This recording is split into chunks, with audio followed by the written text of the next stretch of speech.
नमस्ते दोस्त, स्वागत है आपका आज की इस शांत सुकून भरी रात में। आप यहाँ आए इसके लिए बहुत बहुत शुक्रिया। अगर आपने अभी तक हमारा चैनल सब्सक्राइब नहीं किया है तो अभी एक बार सब्सक्राइब जरूर कर लीजिए, क्योंकि हर रात हम आपके लिए ऐसी ही एक कहानी लेकर आते हैं। एक कहानी जो आपको उस गहरी मीठी नींद की दुनिया में ले जाए, जहाँ कोई चिंता नहीं, कोई शोर नहीं, बस सुकून है, बस आराम है। अब धीरे से अपने कमरे की रोशनी कम कर लीजिए, अपना फोन एक तरफ रख दीजिए या स्क्रीन को उल्टा कर लीजिए, बस आवाज चलती रहे। अगर बाहर गर्मी की रात है तो पंखे की आवाज को महसूस कीजिए, वो धीमी घर घर जो बचपन में हमें सुलाती थी। और अगर बारिश हो रही है तो खिड़की थोड़ी सी खोल लीजिए, आम के पत्तों पर पड़ती बूंदों की आवाज को अंदर आने दीजिए। अपनी चादर को थोड़ा और ऊपर खींच लीजिए, तकिए पर सिर टिका लीजिए, आंखें धीरे धीरे बंद कर लीजिए और चलिए, आज रात हम आपको ले चलते हैं एक ऐसे गांव में जहां एक पुराना आम का पेड़ खड़ा है, जिसकी जड़ें जमीन में उतनी ही गहरी है जितनी एक परिवार की यादें दिल में। जहां एक चाचा है जो शब्दों से कम और खामोशी से ज्यादा बोलते हैं, और जहां एक शहरी लड़का आता है गर्मियों में और जाता है कुछ और बनकर। यह कहानी है चाचा का आम का पेड़। आदित्य की दुनिया, दिल्ली, जून का महीना। सुबह के 7 बजे थे और पहले से ही आसमान एक तपता हुआ सफेद थाल बन चुका था। एसी की ठंडी हवा में पलाबधा 15 साल का आदित्य शर्मा अपने बिस्तर पर करवट बदल रहा था। उसके कमरे में सब कुछ था जो एक शहरी मध्यम वर्गीय लड़के के पास होना चाहिए। एक बड़ा स्मार्टफोन, एक लैपटॉप, एक गेमिंग चेयर, दीवारों पर क्रिकेट प्लेयर्स के पोस्टर और एक एसी जो 24 घंटे चलता था। आदित्य के बाप राजेश शर्मा दिल्ली में एक प्राइवेट कंपनी में अकाउंटेंट थे। माँ सुनीता एक स्कूल में टीचर थी। दोनों मेहनती थे, दोनों व्यस्त थे, दोनों चाहते थे कि बेटा पढ़े, आगे बढ़े, इंजीनियर या डॉक्टर बने। आदित्य भी पढ़ता था, ठीक ठाक, न बहुत होशियार न बहुत कमजोर, लेकिन उसके अंदर एक ऐसी बेचैनी थी जो वो खुद नहीं समझ पाता था। एक खालीपन, एक ऐसा एहसास कि जिंदगी में कुछ है जो उसे नहीं मिला, कुछ जो उसके दोस्तों के पास भी नहीं था, कुछ जो किसी ऐप पर नहीं था। उसे नहीं पता था वो क्या था। उस सुबह माँ ने कमरे में आकर कहा, आदित्य उठो, बात करनी है। आदित्य ने आंखें खोली। क्या हुआ? गांव से फोन आया था। चाचा जी की तबीयत थोड़ी ठीक नहीं है, अकेले रहते हैं। बाबूजी कह रहे हैं कि इस बार गर्मियों में तुम्हें वहां भेजें। आदित्य उठकर बैठ गया। गांव? मुझे? अकेले? हाँ, 2 महीने। लेकिन माँ, मेरी कोचिंग है, और फिर गांव में क्या करूंगा? वहां तो कुछ होता भी नहीं। माँ ने उसके पास बैठकर उसका हाथ थामा। आदित्य, चाचा जी तुम्हारे बाबूजी के छोटे भाई हैं, उम्र हो गई है, अकेले उस पुराने घर में रहते हैं। उन्होंने खुद कहा है कि एक बार पोते को, मतलब तुम्हें, भेजो, बस एक गर्मी। आदित्य ने मुंह बनाया। वहां नेट नहीं होगा, एसी नहीं होगा, और बहुत कुछ होगा, माँ ने शांत आवाज में कहा, जो यहाँ नहीं है। जाने की तैयारी। 3 दिन बाद आदित्य का बैग पैक हो गया। बाप ने उसे स्टेशन छोड़ा। ट्रेन का टिकट था दिल्ली से मध्य प्रदेश के एक छोटे से जिले तक। वहां से एक बस से उतरकर 3 किलोमीटर पैदल या किसी जुगाड़ गाड़ी पर। चाचा जी का ख्याल रखना, बाप ने ट्रेन में बिठाते हुए कहा। वो कम बोलते हैं, लेकिन दिल के बहुत अच्छे हैं। उनसे सीखना जो मैं तुम्हें नहीं सिखा पाया। आदित्य ने पूछा, आपने क्या नहीं सिखाया? बाप मुस्कुराए, एक उदास भरी हुई मुस्कान। जब वापस आओगे तो समझ जाओगे। ट्रेन चली। आदित्य खिड़की से दिल्ली को पीछे छूटते देखता रहा। कंक्रीट के जंगल धीरे धीरे पतले होते गए।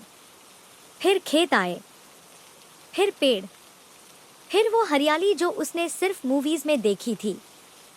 उसके हाथ में फोन था। सिग्नल कम हो रहा था और खिड़की के बाहर दुनिया हरी होती जा रही थी। गांव, पहली नजर। बस से उतरकर आदित्य एक जुगाड़ गाड़ी पर बैठा। एक पुरानी ट्रैक्टर की बॉडी पर लकड़ी का प्लेटफॉर्म लगा हुआ, जिस पर 10-12 लोग बैठे थे। गाड़ी धूल उड़ाती हुई कच्ची सड़क पर चली। आदित्य ने कभी ऐसी सवारी नहीं की थी। पहले तो उसे अजीब लगा, फिर धीरे धीरे उस धूल में, उस हवा में, उन पेड़ों की छांव में एक अजीब सी ताजगी थी। गांव का नाम था बरगदपुरा। मध्य प्रदेश के विंध्य क्षेत्र में बसा एक छोटा सा गांव। कोई 150-200 घर, ज्यादातर किसान, कुछ मजदूर। एक छोटा सा बाजार जो हफ्ते में एक दिन लगता था। गांव के बीचों बीच एक पुरानी बावड़ी थी और गांव के एक छोर पर एक पुराना बड़ा घर, मिट्टी और पत्थर से बना। ऊंची छत, बड़ा आंगन, और उस आंगन में एक पेड़, एक बहुत पुराना, बहुत बड़ा आम का पेड़। इतना बड़ा कि उसकी छांव पूरे आंगन को और उससे आगे भी ढक लेती थी। उसकी शाखाएं इतनी फैली हुई थी कि लगता था जैसे यह पेड़ घर को बाहों में लिए हुए है। उसके तने पर लिखी थी समय की इबारतें, गहरी, काली, कटी हुई लकीरें। और उस पेड़ के नीचे एक चारपाई पर बैठे थे चाचा जी, रामेश्वर शर्मा। उम्र कोई 65-70 के बीच। सफेद धोती, सफेद बंडी, सफेद बाल और सफेद मूंछें। चेहरे पर गहरी लकीरें, वो लकीरें जो सिर्फ धूप से नहीं, वक्त से भी आती हैं। हाथ में एक पुरानी लाठी और आंखें गहरी, शांत, जैसे किसी पुराने कुएं का पानी। उन्होंने आदित्य को देखा, कुछ नहीं बोले, बस मुस्कुराए। एक बहुत धीमी, बहुत गहरी मुस्कान। आ गए, उन्होंने कहा, बस इतना। आदित्य ने झिझकते हुए उनके पांव छुए। चाचा जी ने उसके सिर पर हाथ रखा और वो हाथ इतना भारी था, इतना गर्म था कि आदित्य को लगा जैसे किसी ने उसे जड़ से थाम लिया हो। घर का परिचय। घर के अंदर आदित्य ने देखा एक बड़ा आंगन, जिसके चारों तरफ कमरे थे। दीवारें मिट्टी की, लेकिन साफ और चिकनी। एक कमरे में एक पुरानी खाट, एक बक्सा और एक दीवार पर टंगी कुछ तस्वीरें। आदित्य तस्वीरों के पास गया। एक तस्वीर में एक बुजुर्ग आदमी और एक बुजुर्ग औरत। दोनों के चेहरे पर वही गहरी मुस्कान जो चाचा जी में थी। यह कौन है? उसने पूछा। चाचा जी ने देखा, तुम्हारे परदादा और परदादी। यह घर उन्होंने बनाया था। और यह पेड़, वो पेड़। चाचा जी रुके। एक लंबी सांस। वो पेड़ उनसे भी पुराना है। आदित्य ने खिड़की से उस पेड़ को देखा। पेड़ वहीं खड़ा था, शांत, स्थिर, जैसे सब कुछ जानता हो। पहली रात। रात को खाना बना, दाल, चावल और आम का अचार। आदित्य ने खाना खाया। उसे भूख ज्यादा लगी थी, शायद उस लंबे सफर की वजह से। खाने के बाद चाचा जी ने कहा, बाहर आओ। दोनों आम के पेड़ के नीचे चारपाई पर बैठे। रात में उस पेड़ का रूप अलग था। चांद की रोशनी में उसकी पत्तियां चांदी की तरह चमक रही थी। हवा में आम के बौर की मीठी मीठी खुशबू थी। हालांकि बौर का मौसम था नहीं, लेकिन उस पेड़ के आसपास की हवा में हमेशा एक मिठास रहती थी। नींद आएगी? चाचा जी ने पूछा। हाँ, आदित्य ने कहा। फिर रुककर, शायद। यहाँ बहुत शांत है। हाँ, यहाँ शोर नहीं है। दिल्ली में इतनी शांति नहीं होती। चाचा जी ने पेड़ की तरफ देखा। इस पेड़ के नीचे बैठो तो सब शांत हो जाता है। हमेशा से ऐसा था। यह पेड़ कितना पुराना है? कोई 100 साल से ऊपर। 100 साल? हाँ, तुम्हारे परदादा के बाप ने लगाया था। उनके बाप ने सींचा था, फिर परदादा ने, फिर दादा ने, फिर मैंने। आदित्य ने पेड़ को देखा, एक अलग नजर से। और अब? चाचा जी ने उसकी तरफ देखा। आंखों में एक सवाल था जिसका जवाब वो देना नहीं चाहते थे अभी। उन्होंने कहा, कल बात होगी। उस रात आदित्य उस आम के पेड़ के नीचे चारपाई पर सोया। पंखे की जगह पेड़ की पत्तियों की सरसराहट थी। एसी की जगह रात की ठंडी हवा थी। और उस रात पहली बार बहुत दिनों में उसे बहुत गहरी नींद आई। भोर की शुरुआत। अगले दिन आदित्य की आंख खुली तो आसमान अभी पूरी तरह सफेद नहीं हुआ था। एक गहरा नीला रंग था जिसमें से सूरज निकलने की तैयारी थी। चाचा जी पहले से जागे हुए थे। वो आम के पेड़ के पास खड़े थे। एक हाथ में एक पुरानी बाल्टी थी, दूसरे हाथ में एक छोटा लोटा। वो पेड़ को पानी दे रहे थे, एक एक लोटा, धीरे धीरे, जड़ों के पास। आदित्य ने देखा, वो सिर्फ पानी नहीं दे रहे थे, उनके होठ हिल रहे थे, जैसे कुछ बोल रहे हों। आदित्य चुपचाप पास आया। क्या कह रहे हैं आप? चाचा जी ने पलट कर देखा, मुस्कुराए। बात कर रहा हूं। किससे? इससे। उन्होंने पेड़ की तरफ इशारा किया। आदित्य ने सोचा, पागल तो नहीं है। फिर सोचा, पूछना ठीक नहीं। यह रोज करते हैं? 50 साल से। आदित्य का मुंह खुला रह गया। 50 साल? रोज? हाँ, एक दिन नहीं छूटा। क्यों? चाचा जी ने लोटा नीचे रखा, पेड़ की तरफ देखा। क्योंकि यह पेड़ सिर्फ पेड़ नहीं है। सुबह का नाश्ता। नाश्ते में था मोटे गेहूं की रोटी, देसी घी और कच्चे आम की चटनी। आदित्य ने पहला कौर खाया और आंखें बंद हो गईं। यह क्या है? रोटी। इतनी अच्छी क्यों है? चाचा जी ने शांत आंखों से देखा। क्योंकि इसमें मेहनत है। दिल्ली में भी रोटी होती है। वो रोटी होती है। यह रोटी है। आदित्य समझा नहीं, लेकिन खाता रहा। और वो चटनी, उस कच्चे आम की चटनी में एक ऐसी खटास थी जो सीधे बचपन की किसी याद से जुड़ी थी। हालांकि आदित्य को याद नहीं था कि वो याद कौन सी थी। शायद माँ ने एक बार बनाई थी, शायद नानी के घर में खाई थी, या शायद यह खटास किसी याद की नहीं थी, बल्कि किसी ऐसी चीज की थी जो उसे हमेशा से चाहिए थी और कभी मिली नहीं। खेत की सैर। नाश्ते के बाद चाचा जी ने कहा, चलो। दोनों निकले, चाचा जी की लाठी धूल में निशान बनाती हुई। आदित्य उनके पीछे। गांव से थोड़ा बाहर खेत थे, छोटे छोटे खेत। इस वक्त ज्यादातर खाली थे, फसल कट चुकी थी, अगली की बुवाई का वक्त नहीं आया था। लेकिन उस खाली जमीन में भी एक जीवन था, एक धड़कन। यह हमारा खेत था, चाचा जी ने एक जगह रुककर कहा। था, अब भी है, लेकिन अब मैं नहीं जोत सकता। उम्र हो गई। बांट दिया है पड़ोसी को, वो जोतता है, फसल का हिस्सा देता है। आप अकेले थे खेती करते? नहीं, पहले परिवार था। फिर चाचा जी रुके, फिर एक एक करके सब चले गए। आदित्य ने उनके चेहरे पर एक छाया देखी। चाची जी 15 साल पहले गई, भगवान को प्यारी हो गई। बच्चे, 2 बेटे, दोनों शहर में हैं, एक मुंबई में, एक पुणे में। साल में एक बार आते हैं, त्योहार पर। वो बात किस हल्केपन से कही, लेकिन उस हल्केपन के नीचे कितना भार था। आदित्य को कुछ नहीं सूझा कहने को।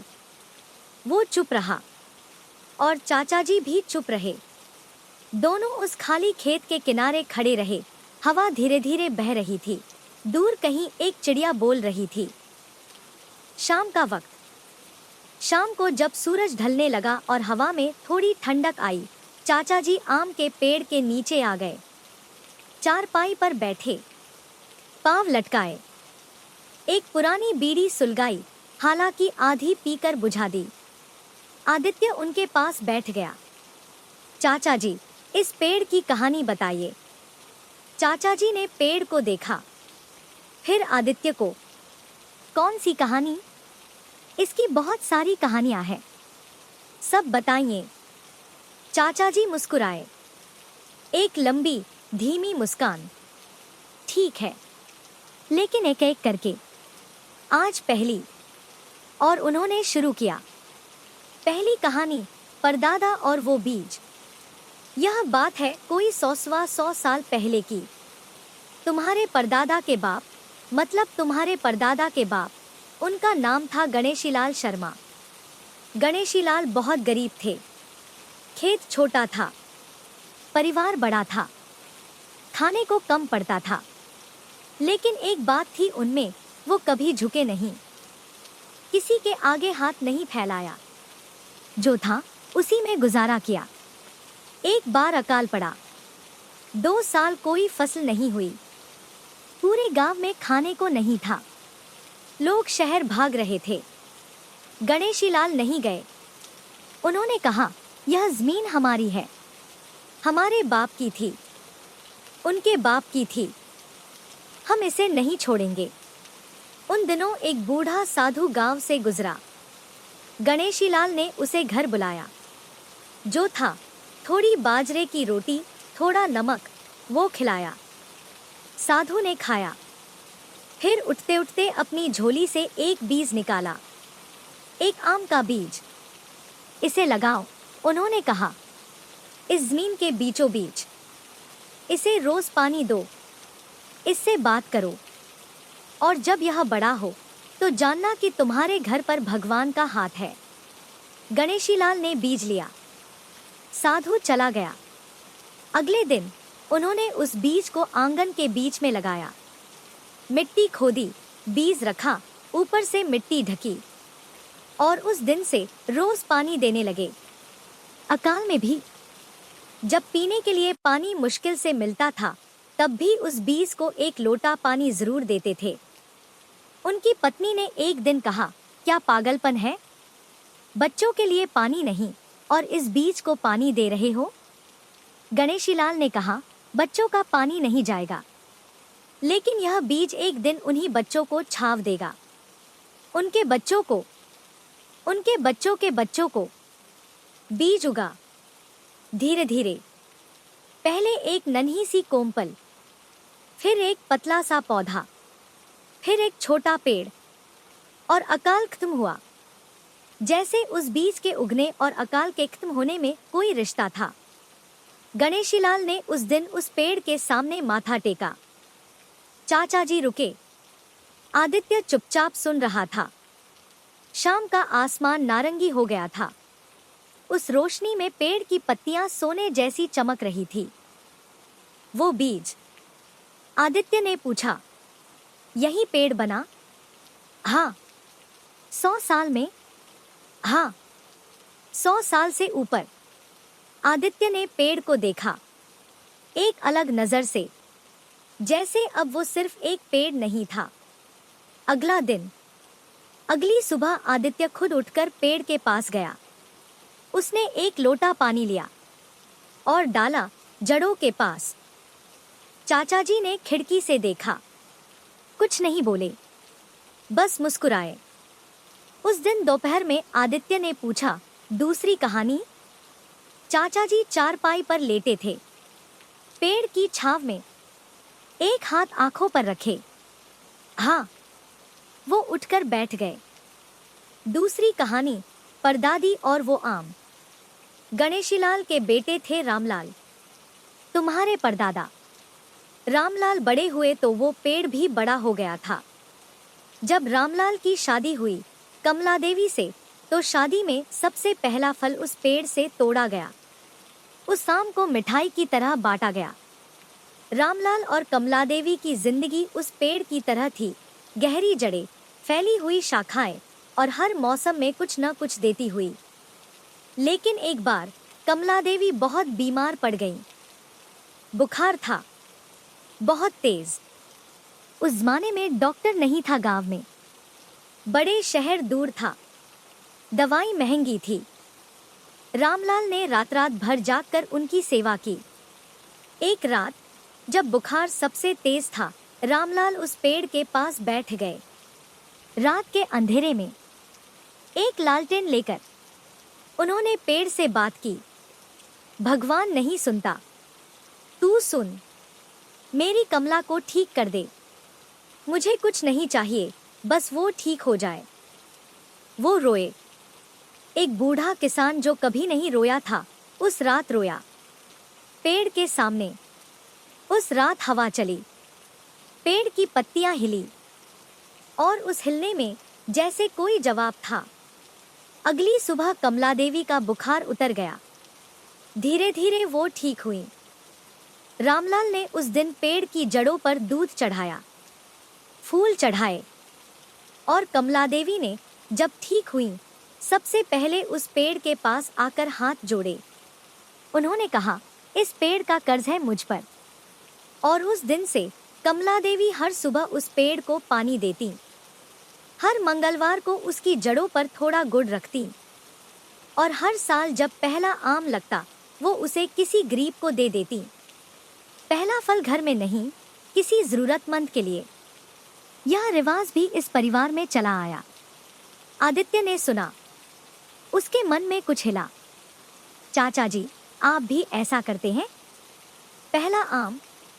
हाँ, हर साल, पिछले 50 सालों से। किसे देते हैं? गांव में एक बुढ़िया है, सुखिया काकी, बहुत गरीब है, अकेली रहती है। हर साल उन्हें। आदित्य चुप हो गया। तीसरा हफ्ता। धीरे धीरे आदित्य बदलने लगा। पहले हफ्ते में उसे फोन की बहुत याद आई। सिग्नल नहीं था, इंटरनेट नहीं था, उसे लगा वो पागल हो जाएगा। दूसरे हफ्ते में उसने नोटिस किया, यहाँ वक्त धीमा चलता था और उस धीमे वक्त में कुछ था। तीसरे हफ्ते में वो सुबह खुद उठने लगा, चाचा जी से पहले, पेड़ को पानी देने।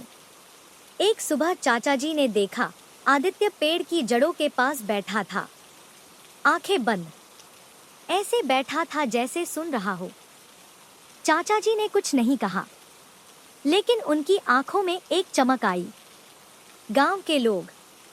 आदित्य धीरे धीरे गांव में घुलने मिलने लगा। सुखिया काकी, वो बुढ़िया जिन्हें हर साल पहला आम मिलता था, वो 90 साल की थी। झुकी हुई कमर, लेकिन आंखें तेज। उन्होंने आदित्य को देखा और कहा, तू रामलाल का परपोता है ना? उनकी नाक है तुझमें। आदित्य को हंसी आई। मास्टर जी, गांव के एकमात्र रिटायर्ड टीचर। उन्होंने आदित्य से पूछा, पढ़ाई कैसी है? ठीक है, ठीक से नहीं होती, या तो अच्छी होती है या बुरी। आदित्य ने सोचा, बुरी नहीं, लेकिन जो पढ़ता हूँ वो समझ नहीं आता। क्यों? पता नहीं, क्योंकि सिर्फ किताब पढ़ते हो, जिंदगी नहीं। यहाँ रहो 2 महीने, जिंदगी समझ आएगी। रमेश, चाचा जी का पड़ोसी, 50 साल का, खेत जोतता था। उसने आदित्य को एक दिन खेत में बुलाया, आओ हल चलाते हैं। आदित्य ने पहली बार हल छुआ। जमीन में हल धंसाना, वो काम जो दिखता आसान था, इतना मुश्किल था कि आदित्य 5 मिनट में थक गया। रमेश हंसा, शहरी बाबू। आदित्य भी हंसा। लेकिन उस दिन उसे पता चला, एक रोटी कितनी मेहनत से आती है। बारिश की रात।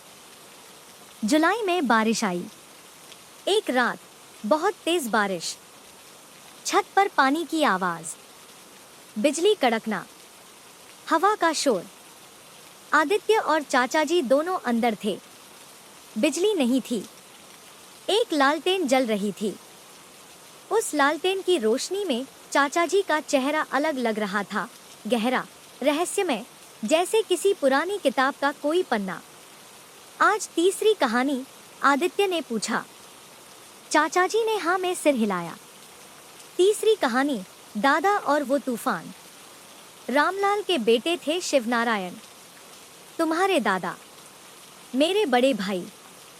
शिवनारायण बहुत मेहनती थे, पढ़े लिखे नहीं थे, लेकिन जमीन को जानते थे जैसे कोई किताब को जाने।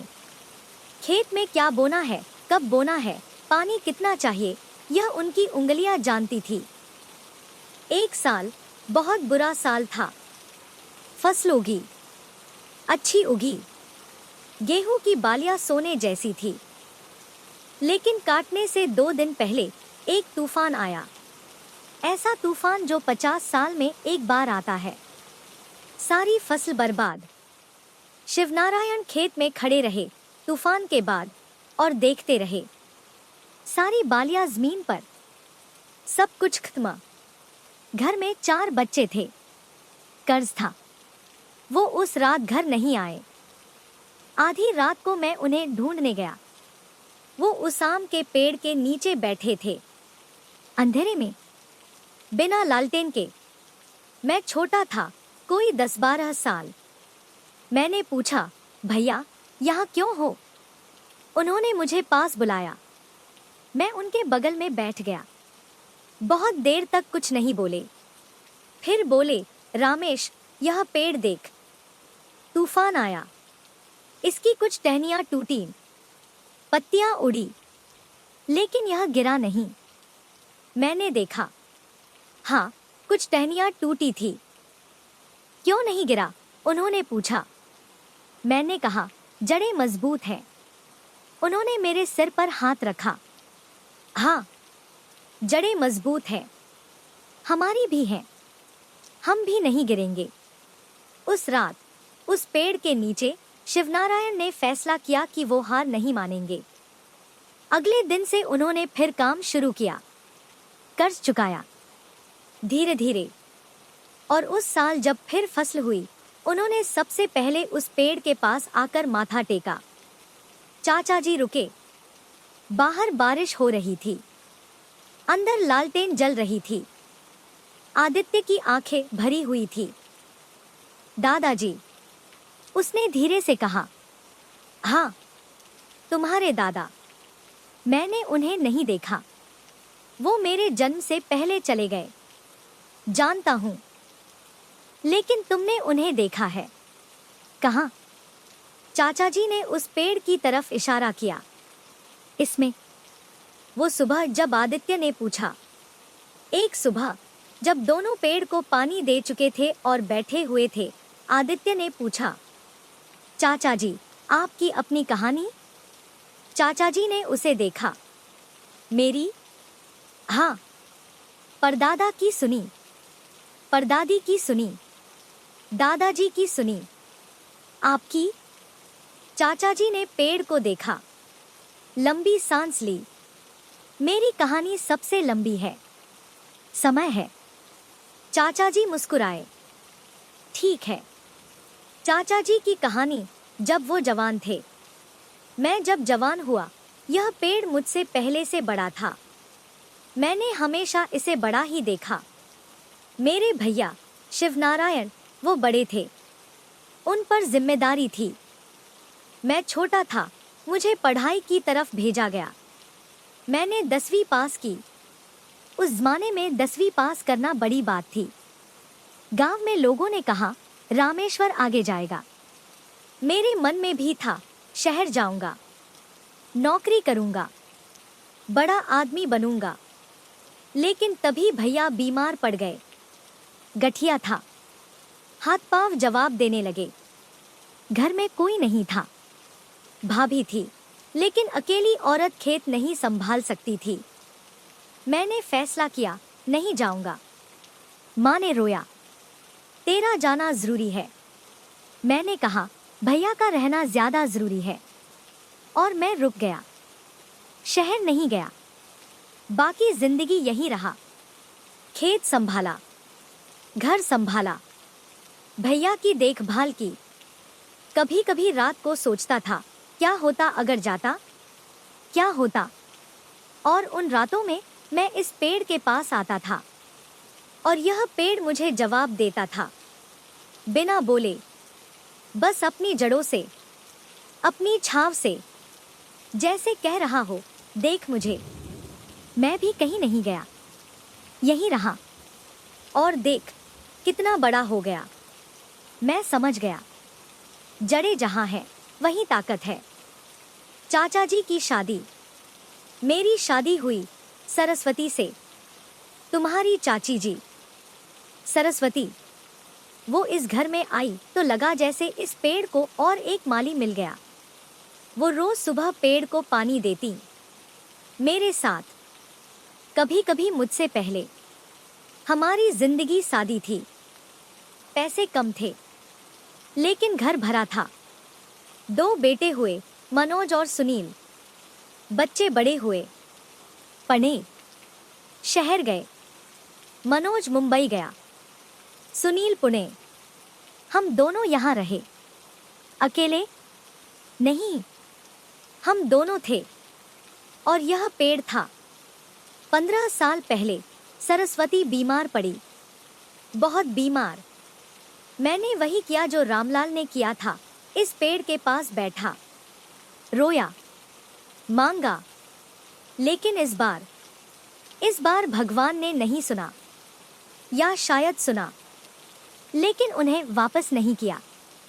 सरस्वती चली गई। वो दिन चाचा जी रुके, उनकी आवाज थोड़ी कांपी। वो दिन बहुत भारी था। मैंने सोचा, अब क्या।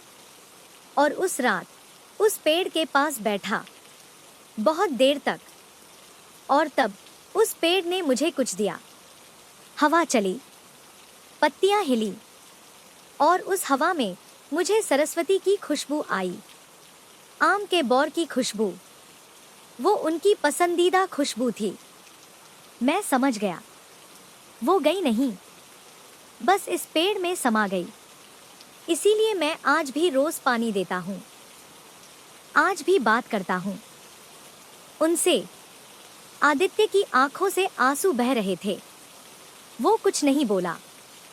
चाचा जी ने उसके कंधे पर हाथ रखा। रोना नहीं, यह दुख की कहानी नहीं, यह प्यार की कहानी है।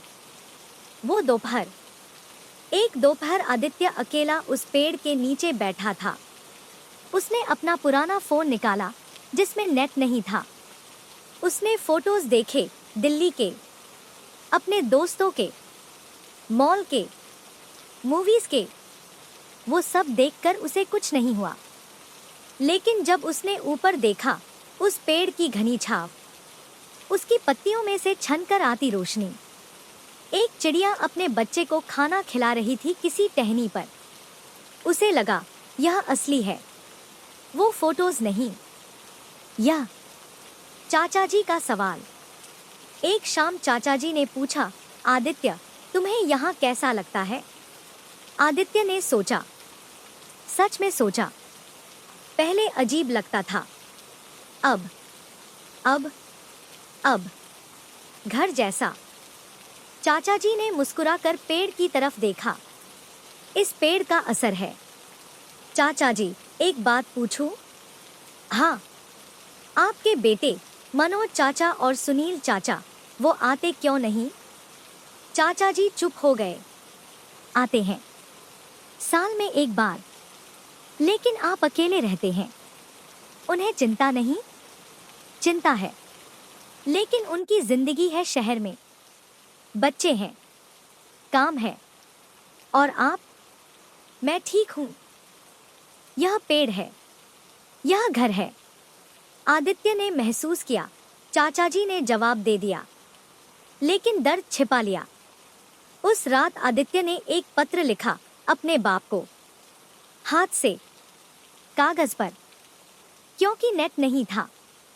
उसमें लिखा, बाबा, चाचा जी ठीक है, लेकिन अकेले हैं। आप साल में एक बार नहीं, ज्यादा आया करो। और मनोज चाचा और सुनील चाचा को भी कहो। चाचा जी को इस पेड़ की तरह मजबूत देखकर लगता है वो ठीक है, लेकिन पेड़ को भी पानी चाहिए। वो दिन जुलाई के आखिर में पेड़ पर आम लगे, हरे कच्चे आम। चाचा जी ने एक सुबह आदित्य को बुलाया। देखो। आदित्य ने देखा, एक टहनी पर एक आम थोड़ा पीला पड़ने लगा था। पहला पका आम। आज सुखिया काकी के पास जाएंगे। पहला आम उन्हें? हाँ, हमेशा से। दोनों उस आम को लेकर सुखिया काकी के घर गए। काकी बाहर बैठी थी, धूप में।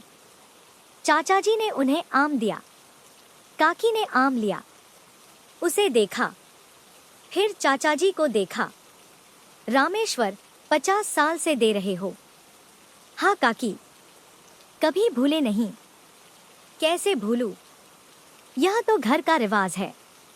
काकी ने आम को सूंघा, आंखें बंद की, फिर आदित्य को देखा। यह छोरा कौन है? शिवनारायण का पोता, राजेश का बेटा। काकी ने आदित्य को देखा, फिर मुस्कुराई। इस पेड़ की छांव में बैठ गए हो तो बदल जाओगे। सब बदल जाते हैं। आदित्य ने हाँ में सिर हिलाया। वापसी से पहले की रात। आदित्य को जाने में 1 हफ्ता बचा था। उस रात दोनों फिर पेड़ के नीचे बैठे। चाचा जी, एक कहानी और। कौन सी? आपकी नहीं, उस पेड़ की। उसने आपको क्या दिया? चाचा जी ने पेड़ की तरफ देखा। बहुत देर तक देखते रहे, फिर बोले, यह पेड़ इसने हमें दिया। पहली बात, छांव।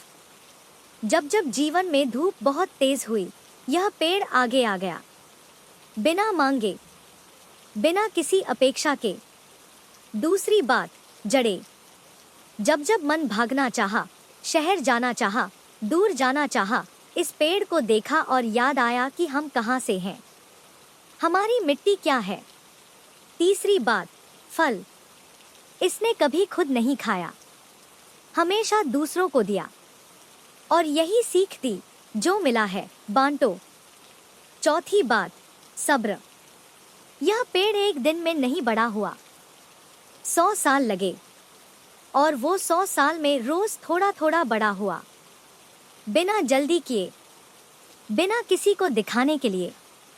और 5वीं बात, प्यार। इस पेड़ में 5 पीढ़ियों का प्यार है।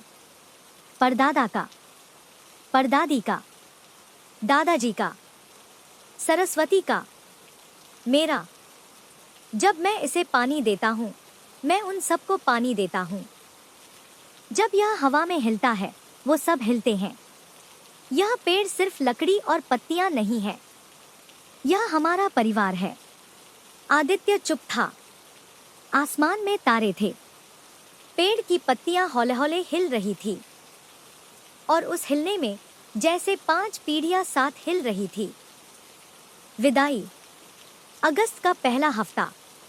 आदित्य का बैग फिर तैयार था। इस बार बैग में कुछ अलग था। एक पुरानी डायरी जो चाचा जी ने दी थी, उसमें परिवार की कहानियां लिखी थी। एक छोटी सी मिट्टी की कटोरी और एक सूखी हुई आम की पत्ती उस पेड़ की। सुबह जाने से पहले आदित्य उस पेड़ के पास गया, अकेला। उसने एक लोटा पानी लिया, जड़ों के पास डाला, फिर उसने पेड़ के तने पर हाथ रखा, और पहली बार उसने भी बात की, धीरे से, फुसफुसाते हुए। मुझे पता नहीं तुम सुनते हो या नहीं, लेकिन चाचा जी कहते हैं सुनते हो। तो शुक्रिया, इस गर्मी के लिए, इन कहानियों के लिए, और चाचा जी का ख्याल रखना। वो तुम्हारे हैं, तुम उनके हो। वो रुका, हवा चली, पत्तियां हिली, जैसे जवाब था। चाचा जी की आखिरी बात। चाचा जी उसे रास्ते तक छोड़ने आए। जुगाड़ गाड़ी आई। आदित्य ने उनके पांव छुए। चाचा जी ने उसे गले लगाया। जाओ चाचा जी। हाँ, मैं वापस आऊंगा हर साल। चाचा जी ने उसे देखा। उनकी आंखें भरी थी, लेकिन वो रोए नहीं। जानता था कैसे? क्योंकि यह पेड़ जिसे एक बार अपना लेता है वो वापस आता है। गाड़ी चली। आदित्य ने पीछे मुड़कर देखा। चाचा जी वहीं खड़े थे, लाठी के सहारे, और उनके पीछे वो पेड़, ऊंचा, घना, स्थिर, जैसे कह रहा हो आना फिर। बदला हुआ लड़का। दिल्ली में जब आदित्य उतरा, वही शहर था, वही शोर, वही भीड़, वही गर्मी, लेकिन वो अलग था। माँ ने देखा, बाप ने देखा। क्या हुआ तुम्हें? माँ ने पूछा। क्या मतलब? कुछ अलग लग रहे हो। आदित्य मुस्कुराया। हाँ, अलग हूँ। बाप ने उसे देखा। उनकी आंखों में एक समझदारी थी। चाचा जी ने कुछ सिखाया? हाँ। क्या? आदित्य ने सोचा। जड़ें।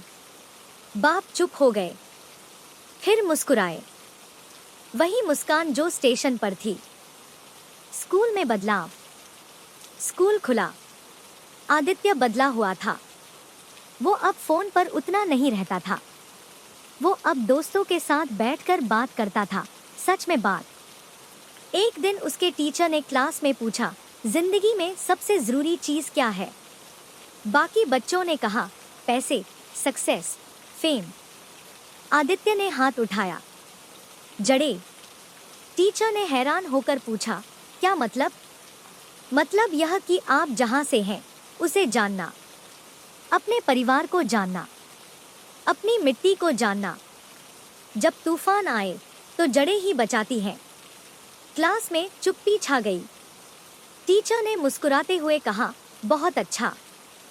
वादा पूरा हुआ। अगले साल गर्मियों में आदित्य फिर गया। इस बार अकेला नहीं, बाप भी साथ गए। गांव पहुंचे। उस घर के सामने खड़े हुए। पेड़ वहीं था और चाचा जी वहीं थे, उसी चारपाई पर, उसी पेड़ के नीचे। लेकिन इस बार उनके चेहरे पर एक और रोशनी थी। बाप ने चाचा जी के पांव छुए। भाई। चाचा जी ने बाप को देखा, फिर आदित्य को। आ गए। वो दोनों शब्द फिर, लेकिन इस बार उनमें कितना कुछ था। वो शाम, तीनों साथ। शाम को तीनों उस पेड़ के नीचे बैठे, बाप, चाचा जी और आदित्य। चाचा जी ने बाप की तरफ देखकर कहा, राजेश, इस लड़के ने पिछले साल इस पेड़ को पानी दिया। बाप ने आदित्य को देखा। सच में? हाँ, और बात भी की। बाप की आंखें भर आईं। बाबूजी भी यही करते थे, और उनके बाबूजी भी। तीनों चुप हो गए। पेड़ की पत्तियां हिलती रहीं, हवा बहती रही, और उस शाम उस पेड़ के नीचे 3 पीढ़ियां एक साथ बैठी थी।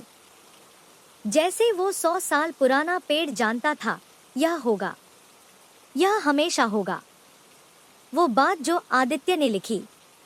उस गर्मी के आखिर में आदित्य ने एक डायरी लिखी। उस डायरी के पहले पन्ने पर लिखा था, यह डायरी उस पेड़ के लिए जो मुझे मिला, उस चाचा जी के लिए जिन्होंने मुझे वो सिखाया जो किताबों में नहीं है, उस गांव के लिए जहां मैं 2 महीने के लिए गया था और जो मुझ में हमेशा के लिए रह गया। और आखिरी पन्ने पर, जब भी जिंदगी में तूफान आए, याद करना उस पेड़ को, जिसकी टहनियां टूटती हैं लेकिन जड़ें नहीं। पेड़ का आखिरी संदेश। वो पेड़ आज भी वहां खड़ा है, बरगदपुरा गांव में, एक पुराने घर के आंगन में। उसकी जड़ें और गहरी हो गई हैं, उसकी छांव और फैल गई है। हर सुबह कोई ना कोई उसे पानी देता है। हर शाम कोई ना कोई उसके नीचे बैठता है और वो पेड़ वो सुनता है सब कुछ। परदादा की आवाज, परदादी की दुआ, दादाजी का दर्द, चाची जी की खुशबू, चाचा जी की बातें और अब एक शहरी लड़के की फुसफुसाहट। वो पेड़ कुछ नहीं बोलता, बस हवा में हिलता है। पत्तियां सरसराती हैं और उस सरसराहट में 5 पीढ़ियों का प्यार है। क्योंकि कुछ पेड़ सिर्फ पेड़ नहीं होते, वो परिवार होते हैं, वो घर होते हैं, वो जगह होते हैं जहां हम अपनी जड़ें छोड़ते हैं।